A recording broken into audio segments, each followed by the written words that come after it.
What if I told you that a single moment of mistaken identity, performed by someone society completely overlooks, could transform not just one life, but reveal the invisible threads that connect us all across generations? What if I told you that sometimes the most extraordinary discoveries happen when we accidentally take something that doesn't belong to us, only to realize that maybe, just maybe, it belonged to us all along? This is the story of Lena Rivera, a 27-year-old hotel cleaner whose greatest talent was making herself invisible. But invisibility, as we're about to discover, can sometimes be the perfect disguise for genius waiting to be unveiled. Indio, the heart of Manhattan, where glass towers pierce the sky like needles threading through clouds, and dreams are both made and shattered with the ruthless efficiency of a Swiss timepiece, stood the Horizon Heights Hotel.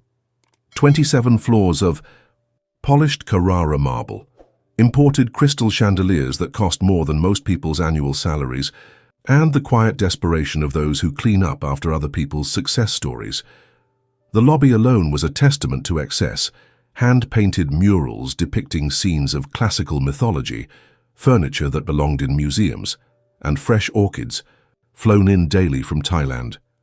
Guests glided across these marble floors in $1,000 shoes, discussing million-dollar deals in languages that Lena had only heard in movies.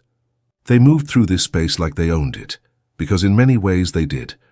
Her name was Lena Rivera, and if you passed her in the hallway during your stay at this temple of luxury, you probably wouldn't notice her at all.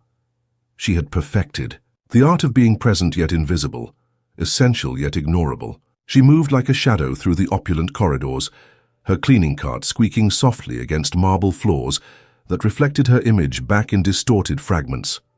Her eyes were always downcast, always careful not to meet the gaze of the guests, who saw her as part of the furniture, useful, necessary, but not quite human enough to acknowledge. But here's what you couldn't see in those brief, forgettable encounters. Lena's fingers, worn rough from years of scrubbing and polishing, possessed a sensitivity that could transform the most mundane fabric into something extraordinary. These weren't just cleaning hands, they were artists' hands. Hands that understood texture and drape with an intuition that couldn't be taught in any classroom.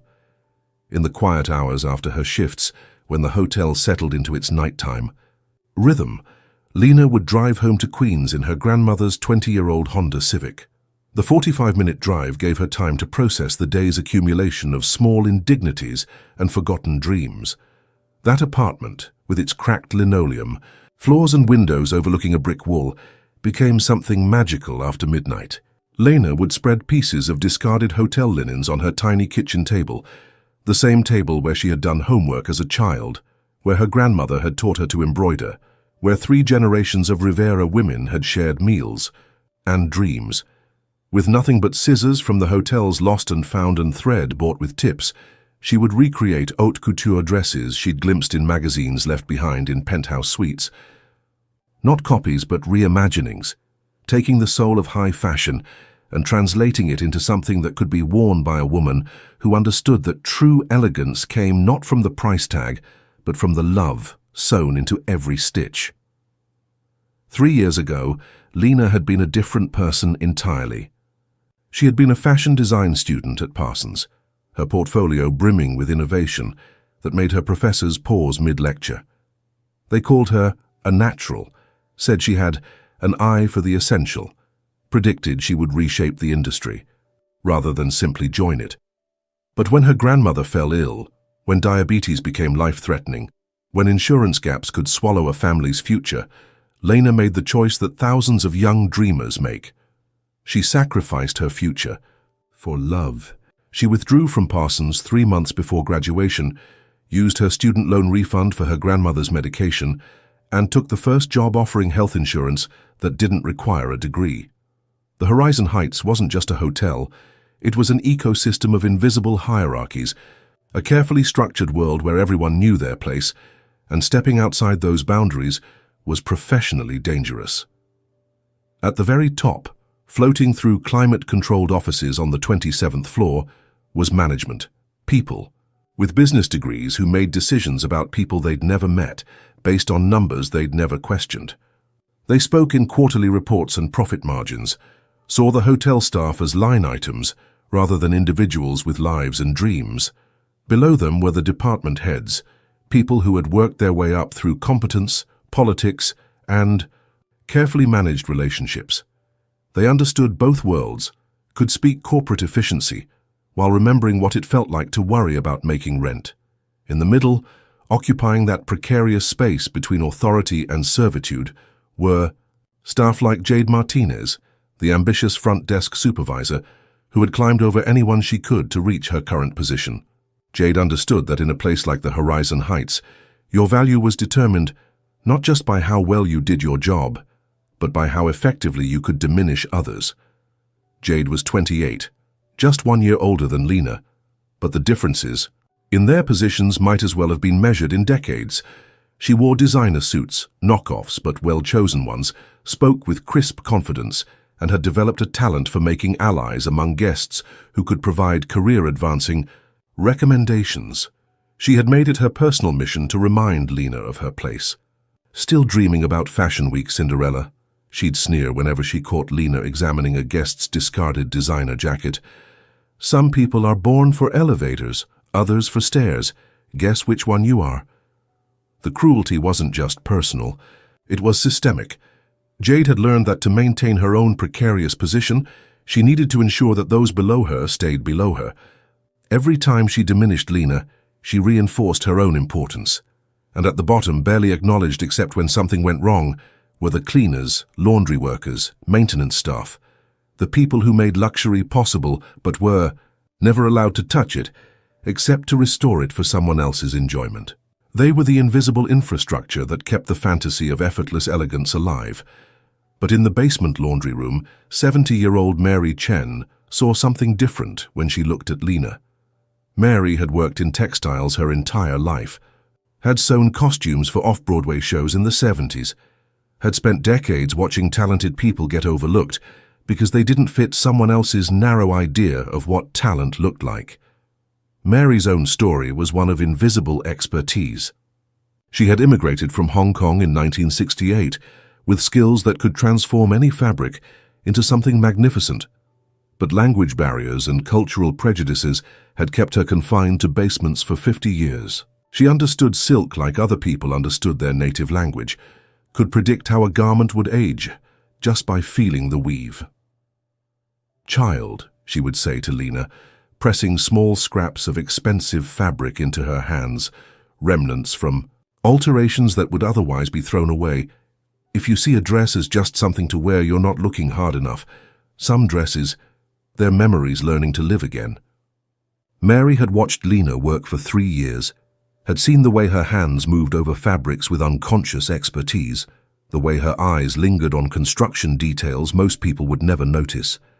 She had seen Lena's sketchbook once, accidentally, when it fell from her bag, and what she glimpsed convinced her that she was witnessing something extraordinary being wasted. It was a Tuesday evening in October, when everything began to change, though nobody knew it yet. The autumn air carried the crisp promise of winter, and Manhattan had settled into its post-summer rhythm of serious work and serious money.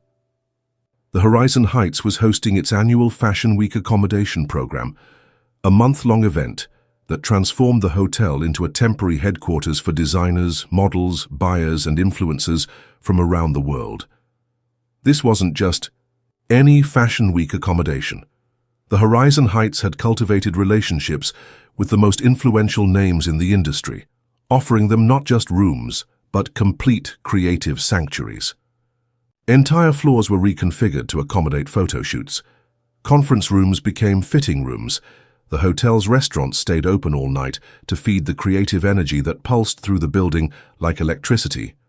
For someone like Lena, who had spent 3 years moving invisibly through these halls, the sudden influx of fashion industry professionals was both thrilling and torturous. Here, walking past her as she worked, were the very people she had once dreamed of becoming.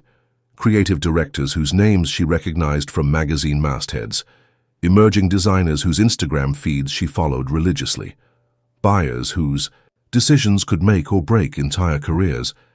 Lena's workload had more than doubled. She was cleaning 4 floors instead of her usual 2, and the guests were particular in ways that went far beyond normal hospitality expectations. Their spilled glass of champagne on a designer dress required not just cleaning but a complete damage assessment.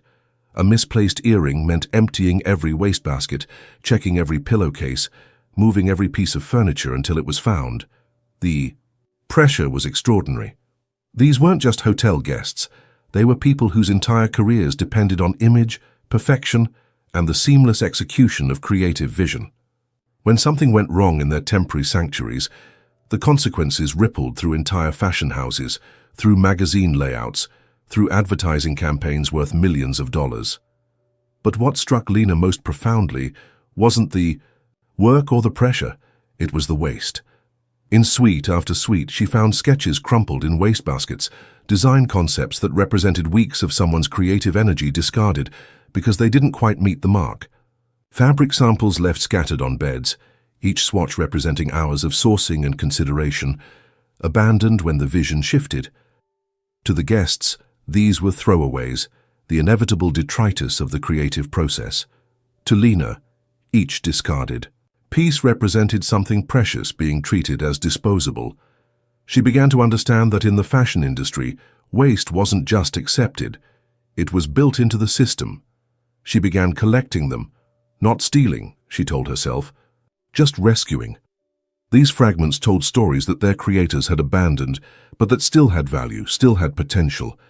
At night, she would spread these rescued treasures across her kitchen table and try to understand the narratives they were attempting to tell. As she worked with these fragments, Lena began to see patterns that their original creators had missed. Ways that a discarded sleeve could become the foundation for an entirely different silhouette. Methods for adapting a hemline designed for one body type to work for another. Techniques for transforming a collar from formal to casual with minor adjustments that preserved its essential elegance. The first real sign of trouble came on a Thursday morning during the second week of Fashion Week. The hotel was operating at maximum capacity, with every suite filled and waiting lists for the restaurant stretching days in advance. The marble lobby buzzed with the kind of energy that only came when the most creative people in one of the world's most competitive industries were all gathered in one place. Jade was conducting her weekly efficiency review in the lobby's main seating area, a ritual that had nothing to do with actual efficiency and everything to do with asserting her authority in the most public way possible. These reviews were really just elaborate performances, designed to humiliate the cleaning staff in front of the morning management meeting and any guests who happened to be present. "And Lena," Jade announced, her voice pitched to carry across the marble expanse of the lobby, ensuring that her words would reach not just the assembled hotel staff, but also the fashionably dressed guests. "Needs to work on her speed. Some of our VIP guests have complained about lingering." The word lingering was delivered with a particular emphasis that transformed it from a simple performance critique into something more sinister, an implication that Lena was somehow taking advantage of her access to the guests' private spaces. The suggestion hung in the air like an accusation, impossible to deny without seeming defensive, impossible to ignore without seeming guilty. Lena felt every eye in the lobby turn toward her, a spotlight of judgment that made her wish she could disappear entirely. The lie was so blatant it took her breath away. She had never lingered, never even made eye contact with guests unless they spoke to her first, never spent a moment longer in any room than was absolutely necessary to complete her work. But she also knew that her word meant nothing against Jade's ambitions. The guests in the lobby, people in designer outfits discussing multi-million-dollar deals, watched this performance with varying degrees of interest and discomfort. Some seemed entertained by the drama. Others looked away, embarrassed by the public nature of the humiliation. "I'm sorry," Lena whispered, because that's what was expected, because 3 years of working in this environment had taught her that resistance only made things worse. But from across the lobby, she caught sight of someone watching the exchange, with an intensity that was different from the casual curiosity of the other guests. A man in his mid-40s, dressed in an expensive but understated grey suit, his dark hair touched with distinguished silver at the temples. He wasn't looking at the spectacle as entertainment. He was looking at Lena, and his expression was recognition. As if he understood exactly what was happening, disapproved of it completely and was filing the information away for future reference. The man was Adrian Wells, though Lena wouldn't learn his name for several more days. Adrian was the CEO and creative director of Wells Atelier, one of the most respected fashion houses in New York, known for designs that somehow managed to be both innovative and timeless, both avant-garde and wearable. At 46, Adrian had built his reputation not just on his own considerable talents, but on his ability to discover and nurture talent in unexpected places. Unlike many in the fashion industry, who came from generational wealth and connections, Adrian had worked his way up from the garment district, where his immigrant parents had operated a small tailoring shop. He understood that creativity wasn't distributed according to economic privilege. He was staying in the penthouse suite while his Manhattan apartment underwent an extensive renovation. The penthouse offered him the space and privacy he needed to work on his next collection, while remaining close to his Madison Avenue showroom.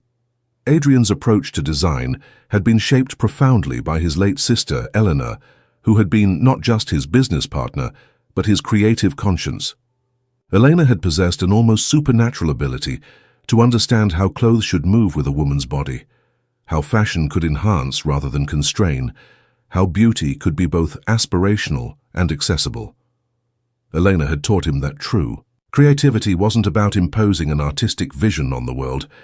It was about seeing beauty where others saw nothing, about finding solutions that no one else had considered. She had believed that the best fashion emerged from real women's real lives, not from the abstract concepts that dominated runway shows. Elena had died 3 years ago in a car accident that also claimed her husband. The loss had devastated Adrian in ways that went far beyond grief. It had left him creatively adrift, uncertain about the direction of his work, questioning whether he could continue to create without her influence and input. For 3 years he had been carrying Elena's final sketchbook with him everywhere. That sketchbook contained her last collection, designs that were more innovative and emotionally resonant than anything she had created before, concepts that seemed to anticipate problems in women's fashion that the industry was just beginning to acknowledge. The sketchbook lived in a black leather suitcase that Adrian had commissioned specifically to protect it. The case was understated but meticulously crafted, with custom padding and humidity controls that would preserve the delicate paper and prevent the pencil sketches from smudging. It contained not just Elena's final designs, but also fabric samples she had been working with, notes about construction techniques she wanted to explore, and photographs of women she had observed and sketched. That suitcase never left Adrian's side during business trips, but the Horizon Heights felt safe in a way that hotels rarely did, until the night he made the mistake of setting the suitcase down outside his door while searching for his room key. Lena was finishing her evening rounds on the 26th floor, the level just below the penthouse suites where the hotel's most important guests stayed in splendid isolation. It was past 10 p.m., and the hallways had settled into the quiet luxury that characterized the Horizon Heights after business hours. The sound of her cleaning cart wheels against the marble floor seemed amplified in the silence. She was tired in the bone-deep way that came from working double shifts for 2 weeks straight, tired in a way that made her movements automatic, and her attention narrowed to the simple goal of finishing her tasks and getting home to Queens before midnight. It was in this state of exhaustion-induced tunnel vision that she saw it. A black suitcase sitting in the hallway outside Suite 1105, positioned just to the side of the door, as if its owner had set it down momentarily and forgotten about it.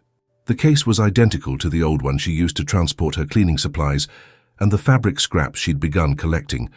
The same size, the same black leather, even the same style of brass hardware.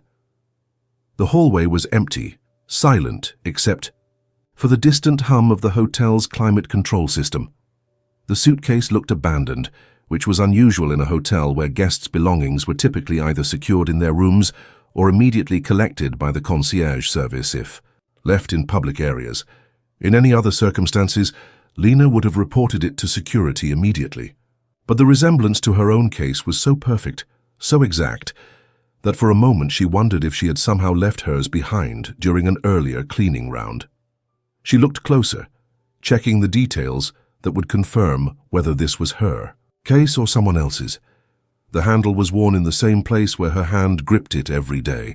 The corner showed the same scuff mark she remembered from when she had accidentally knocked it against a door frame. Even the weight, when she lifted it tentatively, felt exactly right.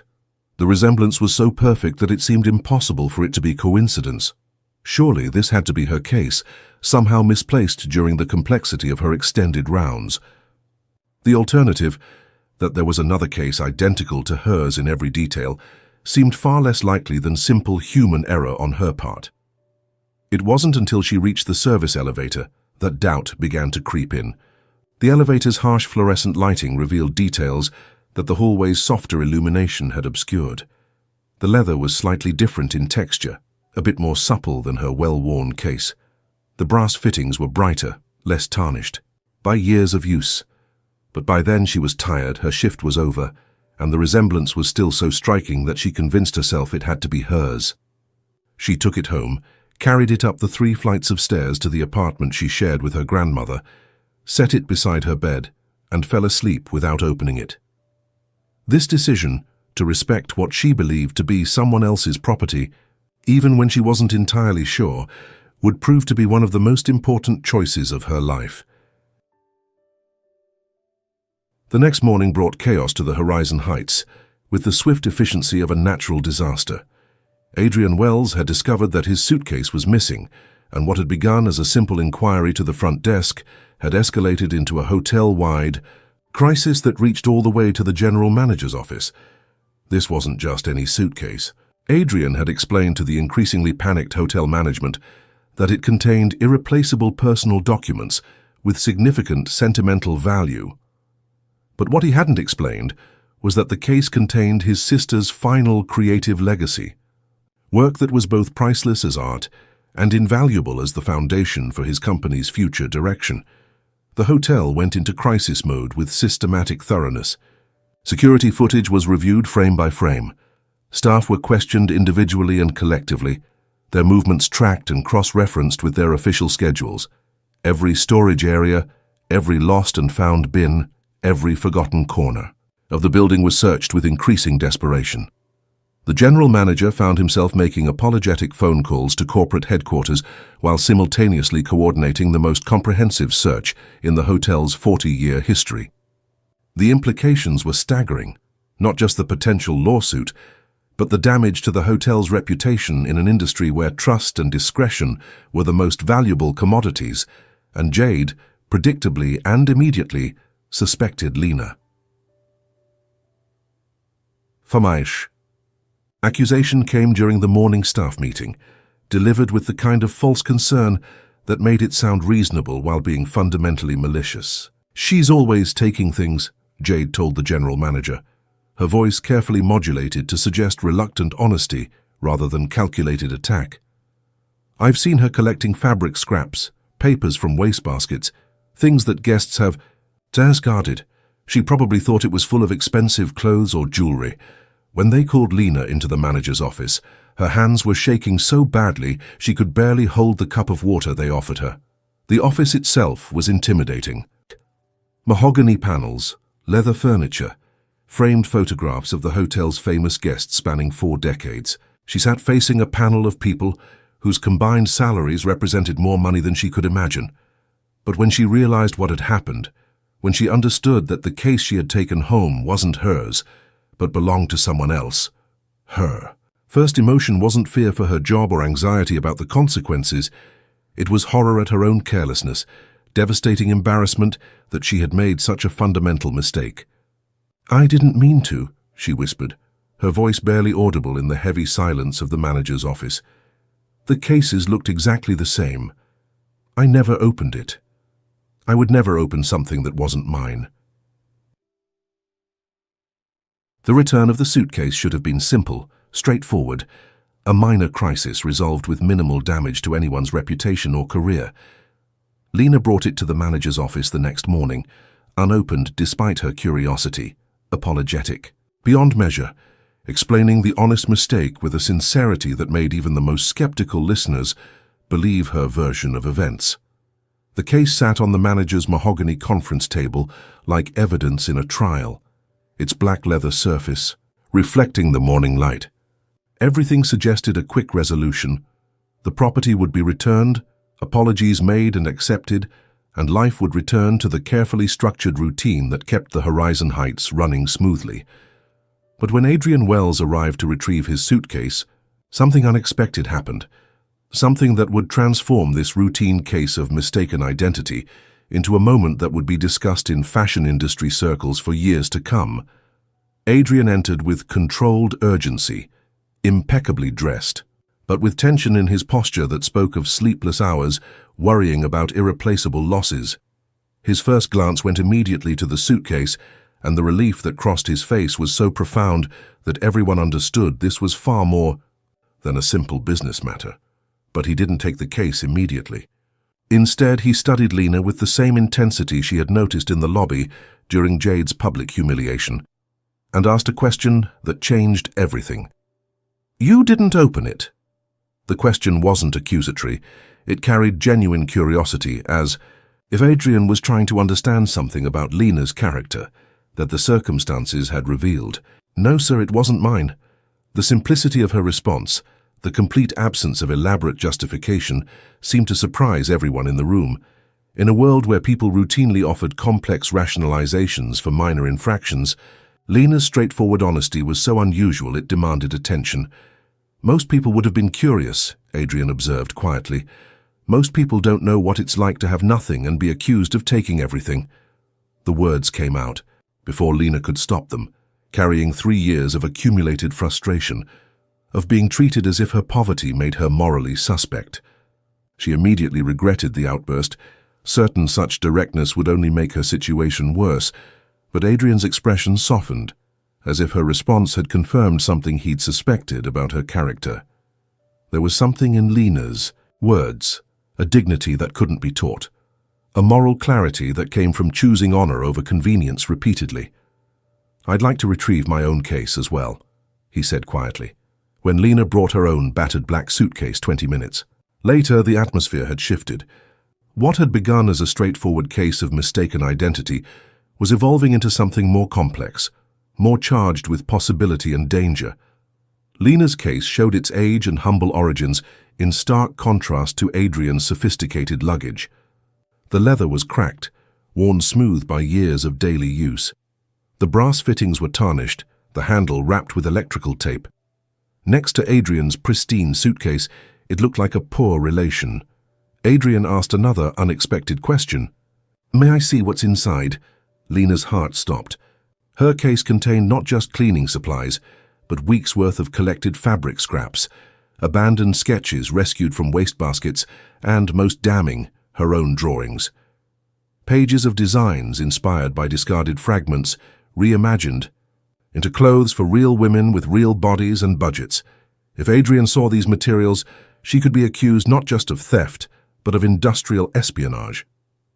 The fashion industry was notoriously protective of intellectual property.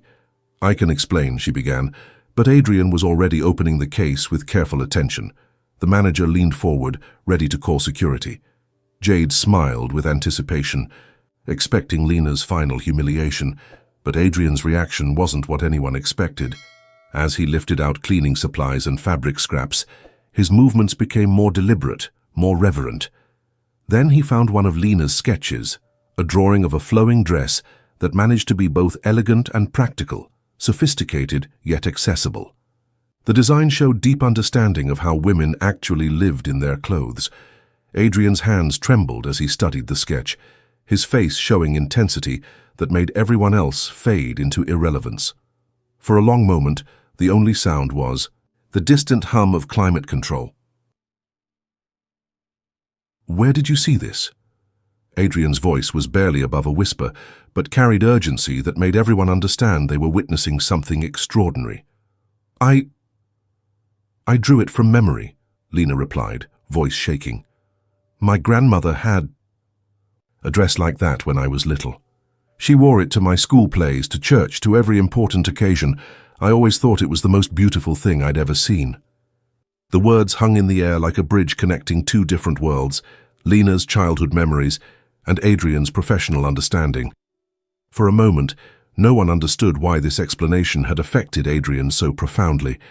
Adrian set the sketch down with careful precision and reached for his own suitcase. From it, he pulled out a leather portfolio and withdrew a yellowed photograph that had obviously been handled many times over many years. In the picture, a young woman stood in a studio surrounded by mannequins and half-finished dresses. She was perhaps 25, with dark hair in a practical ponytail, wearing a flowing dress that was identical to Lena's sketch in every detail. "This is my sister Elena," Adrian said, his voice carrying grief that time had softened but never erased. "She designed that dress 15 years ago when she was just starting her career. It was never mass-produced, never sold commercially. She made exactly 3 copies, one for herself, one for our mother, and one—" He paused, looking at Lena, with recognition and wonder. "One for the seamstress who worked with her in her first studio, a woman named Rosa Rivera." The silence that followed seemed to have weight. Lena stared at the photograph, her mind racing through childhood memories of her grandmother's stories about working in the garment district, about young designers she had helped. "Rosa Rivera was your grandmother?" Adrian asked gently. Lena nodded, speechless, trying to understand how her grandmother's past had intersected with this moment. "Eleanor talked about her constantly," Adrian continued, voice gaining strength. "She said Rosa had an intuitive understanding of how clothes should move with a woman's body, how to make high fashion practical without losing its soul." Eleanor credited Rosa with teaching her that design wasn't about creating art that people looked at, it was about creating beauty that people could live in. Adrian turned to address the room. The manager, Jade, the security personnel. His voice carried authority of someone who had built an empire on recognizing value others missed. "This young woman isn't a thief," he declared. "She's a keeper of memories. She's been recreating my sister's designs, not because she saw them somewhere, but because they live in her hands, passed down through generations of women who understood that creativity isn't about ownership, it's about inheritance." He picked up another sketch, this one showing how Elena's original design could be adapted using different fabrics, modified for different body types, updated for contemporary life while maintaining essential elegance. The drawing showed understanding of construction techniques that typically took years to develop. And more than that, Adrian continued, examining each sketch with increasing amazement. She's been improving on them. These adaptations show design intelligence that most trained professionals never achieve. He held up a sketch showing how a formal evening dress could be redesigned with hidden functional elements, pockets that didn't disturb the silhouette, adjustable features for different body shapes, construction techniques for greater durability, without sacrificing elegance. The general manager's expression shifted from panic to confused amazement. Jade's smile faded into horror as she realized her attempt to destroy Lena had instead revealed something transformative. Adrian continued, examining Lena's case with methodical thoroughness. Each fabric scrap told a story of understanding and transformation.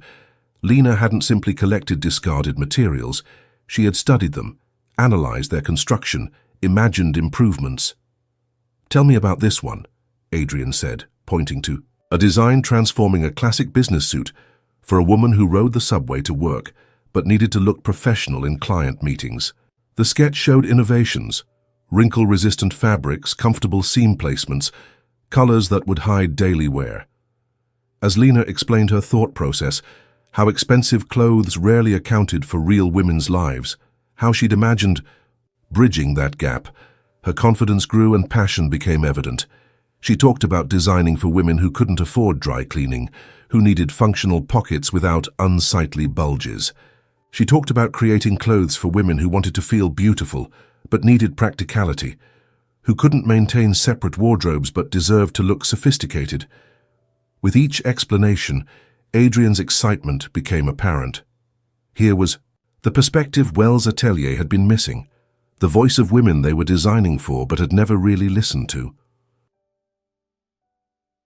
What happened next would be talked about in the fashion industry for years.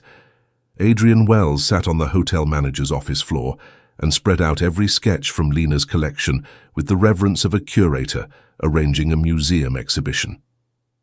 "Tell," "Me about this one," he said, pointing to a design reimagining a classic trench coat for women who actually wore coats in real weather. Lena had addressed problems high fashion ignored, maintaining elegant silhouette while adding insulation, creating functional pockets without disrupting clean lines. As Lena explained her reasoning, nervousness gave way to passionate engagement. She talked about observing women at bus stops in winter, watching them struggle with coats that looked beautiful but provided inadequate protection.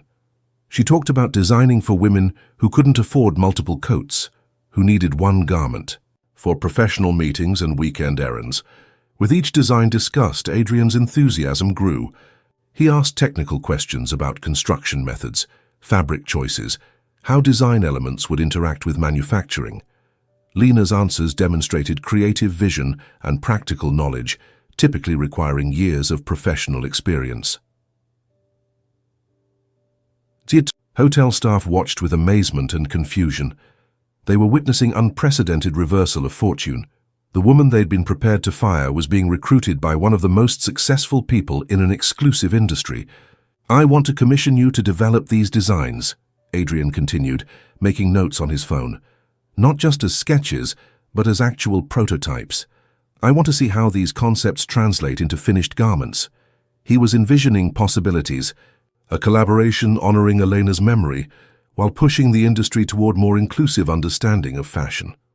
"But first," he said, standing and brushing dust from his suit, "we need to address circumstances that led to this discovery. Ms. Rivera, you're clearly working in a position that doesn't utilize your talents. Wells Atelier needs someone who can bridge the gap between creative vision and customers' actual lives." He addressed hotel management directly. "I trust Ms. Rivera's employment situation will be resolved in a way that reflects the extraordinary value she brings." The general manager immediately began making assurances about Lena's job security, but everyone understood Lena's future lay far beyond the horizon heights. Jade stood frozen, watching her plans spectacularly backfire. Her attempt to destroy Lena had instead revealed talents that would elevate Lena beyond anything Jade could achieve. "Lena," Adrian said finally, "I'd like to offer you a position as design consultant with Wells Atelier." The words echoed in the silent office. Lena could only stare, certain she had misheard. "I don't have a degree," she whispered. "You have something better," Adrian replied with conviction. "You have understanding, and you have your grandmother's hands, guided by my sisters. Vision. That's not something taught in any school." The transformation didn't happen overnight, but when it did, it was remarkable to witness in ways that extended far beyond simple career advancement. Lena's first week at Wells Atelier was overwhelming in the best possible way. The studio, spaces that seemed designed to inspire creativity, the quality of materials that made her grandmother's carefully hoarded fabric scraps seem like precious memories rather than desperate necessities, the caliber of talent surrounding her that challenged and elevated her own thinking in ways she had never experienced. But Adrian had been absolutely right about her instincts, about the value she would bring to an organization that was ready to listen to voices it had never heard before. Her first contribution was small but significant in ways that rippled through the entire studio. She suggested a modification to a dress that had been beautiful in concept but impractical in execution. The original design featured a silhouette that looked stunning on models but created problems for real women. The waistline hit at an unflattering point for most body types. The fabric choice required special care that made the garment impractical for regular wear, and the construction method created pressure points that made sitting uncomfortable. Lena's solution was elegant in its simplicity, hidden stretch panels strategically placed to allow movement without compromising the garment's silhouette, fabric substitutions that maintained the visual impact while improving durability and care requirements, and construction modifications that distributed weight and stress more evenly across the garment's structure. The senior designers were skeptical at first, which was understandable given the fashion industry's complex relationship with change and innovation. Who was this hotel cleaner to suggest improvements to designs that had been developed by people with decades of professional experience and prestigious educational backgrounds? But when they saw the results, when they watched their own colleagues, choose to wear Lena's modified version over the original for comfort and practicality. Skepticism turned to curiosity, and then to respect. The modification became a case study in the studio, an example of how understanding the end user's actual needs could enhance rather than compromise artistic vision.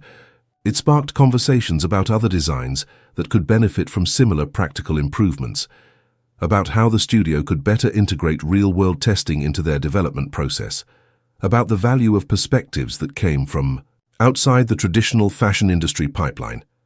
Mary Chen, still working in the hotel laundry room because she loved the work and the people, even though she no longer needed the income, watched the news coverage of Lena's success with tears in her eyes and a satisfaction that went deeper than personal vindication. "I knew," she told anyone who would listen, her voice carrying the authority of someone who had spent 50 years recognizing talent that others missed. "I knew that child had magic in her fingers. I just never imagined the magic would spread so far so fast." Within 3 months, Lena had her own workspace in the Wells Atelier studio, not charity or tokenism, but earned respect reflected in real resources and genuine responsibility. Her desk was always covered with fabrics and sketches, but also with photographs that told the story of her journey. Her grandmother wearing the dress that had started it all, Eleanor Wells in her original studio working alongside Rosa Rivera, and new pictures of the women who were beginning to wear the clothes that emerged from this unprecedented collaboration. The workspace itself was a testament to how much the studio had embraced Lena's perspective. Instead of the sterile gallery-like environment that characterized most high-end design studios, Lena's area felt lived-in and practical. Fabric samples were organized by texture and durability rather than just color and pattern. Sketches were annotated with notes about real-world testing, how garments performed during commutes, whether they maintained their shape after multiple wearings, how they looked and felt after being cared for by busy women rather than professional costume maintenance teams. Adrian discovered that working with Lena felt like having conversations with his sister again, not because Lena was trying to replace Elena or imitate her approach, but because she carried forward Elena's essential philosophy, that fashion should serve women rather than the other way around. Their collaboration developed its own rhythm and language, with Adrian's technical expertise and industry knowledge complementing Lena's intuitive understanding of how real women lived in their clothes. Together, they began developing a new line that would bridge the gap between high fashion and real life. Clothes that could transition seamlessly from workplace to dinner, from commute to special occasion, without requiring an entirely different wardrobe or lifestyle. The line would honor traditional construction techniques while incorporating modern materials and manufacturing methods. It would be accessible without being cheap, sophisticated without being impractical. The development process itself became a model for how fashion companies could integrate diverse perspectives into their creative processes. Lena insisted on testing prototypes with women from different backgrounds, different body types, different economic circumstances. She organized focus groups that included hotel housekeepers, teachers, nurses, small business owners, women whose feedback had never been solicited by luxury fashion houses, but whose lives represented the reality that most clothes needed to serve. The biggest test came 6 months later, when Wells Atelier presented their new collection at New York Fashion Week. The event itself was a departure from traditional fashion presentations. Instead of impossibly tall, impossibly thin models wearing clothes that existed primarily to create visual impact, the show featured women of various ages, sizes, and backgrounds wearing clothes that told stories about real lives and real needs. Lena stood backstage, watching models wear clothes that had begun as sketches in her cramped kitchen, designs that honored both Eleanor's original vision and the practical needs of women who would actually wear them outside the artificial environment of a fashion show. The clothes looked beautiful under the lights, but more importantly, they looked comfortable and confident on the diverse group of women wearing them. In the audience, she spotted familiar faces that represented the full circle of her journey. Mary Chen sat in the front row, dressed in one of Lena's early designs that Adrian had insisted on having made specifically for her, her presence a reminder of the textile expertise that had been overlooked for decades. Lena's grandmother, now healthy enough to travel thanks to the health insurance that came with Lena's new position, wore the vintage Elena Wells dress that had been the catalyst for everything, altered slightly by Lena to accommodate the changes that age had brought to her body. The reviews were extraordinary, but more importantly, they were understanding. The Times fashion critic wrote, "Wells' atelier has found its heart again, creating clothes that understand women in a way that fashion rarely bothers to achieve." Vogue's review focused on the technical innovations that made the clothes both beautiful and practical. Harper's Bazaar examined the economic and social implications of fashion that served real needs rather than abstract concepts. But for Lena, the most meaningful moment came after the show when a young woman approached her in the backstage area. The woman was still wearing her hotel housekeeping uniform, having somehow gotten access to the Fashion Week venue during her break between shifts. Her hands were rough from work. Her posture showed the fatigue that came from long days of physical labor, and her expression carried the mixture of hope and uncertainty that Lena recognized from her own recent past. "I saw the news story," the woman said shyly, her accent revealing recent immigration that had probably limited her career options, despite whatever skills and dreams she had brought to America. "About how you started, about what you did with fabric scraps and old sketches. I wanted to thank you. I've been designing too in my spare time in my apartment after work. I never thought someone like me could—" Lena took the woman's hands, rough from work just as hers had been, carrying the same sensitivity that came from understanding materials through daily contact with different textures and weaves. "Show me," she said, using the same words that Adrian had spoken to her, understanding now that recognition and encouragement were gifts that multiplied when they were shared. 1 year after the Suitcase mix-up that changed everything, Lena found herself giving a speech at the Fashion Industry Foundation's annual scholarship gala, standing at a podium in a ballroom that would have intimidated her just months earlier.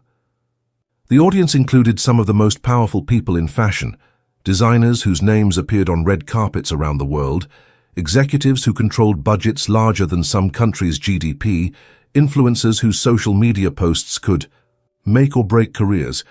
But as she looked out at the audience, Lena's attention was drawn to the young dreamers scattered throughout the room, scholarship recipients, working multiple jobs to pay for design school, recent immigrants whose talents were waiting to be discovered, working mothers who sketched designs during their lunch breaks, people who had been told that their backgrounds made their aspirations unrealistic, but who had refused to stop dreaming.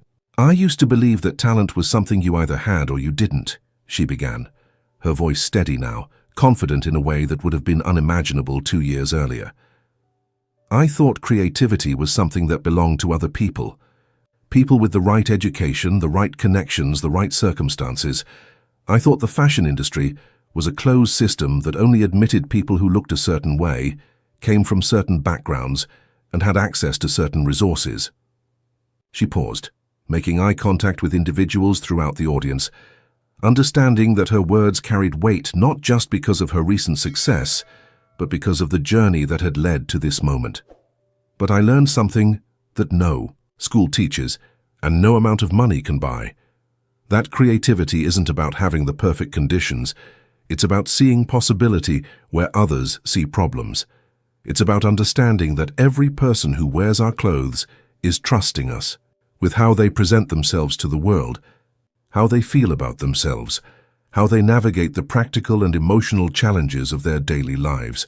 The audience was completely silent, not with polite attention, but with genuine engagement.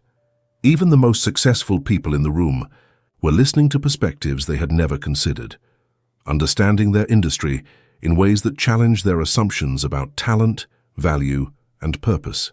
The woman who cleans hotel rooms at night and takes care of her children during the day. She needs clothes that work as hard as she does, that help her feel professional and capable despite exhaustion and financial stress. The teenager who can only afford one nice outfit.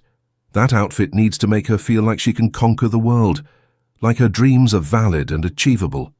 The grandmother who has earned the right to feel beautiful. She deserves clothes that celebrate her life and wisdom, not ones that try to make her invisible or apologetic about aging. Today, 2 years after that accidental suitcase exchange, the Wells Atelier Rivera collection is sold in department stores across the country, but also in smaller boutiques that serve working women who need clothes that understand their lives. The line has expanded to include everything from professional wear to casual clothes to special occasion outfits, all designed with the principle that beauty and practicality aren't contradictory, but complementary. Lena splits her time between the design studio and a scholarship program she helped establish for students from non-traditional backgrounds. The program doesn't just provide financial assistance, it offers mentorship, internship opportunities, and most importantly, validation that talent comes from everywhere and deserves to be developed regardless of its origins. Adrian still carries Elena's original sketchbook, but now it sits alongside new books filled with Lena's designs from the young artists she mentors.